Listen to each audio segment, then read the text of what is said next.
వర్షం వస్తే మహానాడు నిర్వహణకు ఆటంకం లేకుండా చర్యలు చేపట్టారు టీడీపీ నేతలు. స్వయంగా పారపట్టుకుని పనులు చేశారు నీటిపారుదల శాఖ మంత్రి నిమ్మల రామానాయుడు.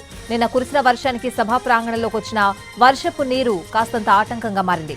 మరో 3 రోజులు వర్షాలున్న నేపథ్యంలో వేదిక చుట్టూ కాలువలు తవ్వుతున్నారు. పనులను దగ్గరుండి పర్యవేక్షిస్తున్నారు నీటిపారుదల శాఖ మంత్రి నిమ్మల రామానాయుడు.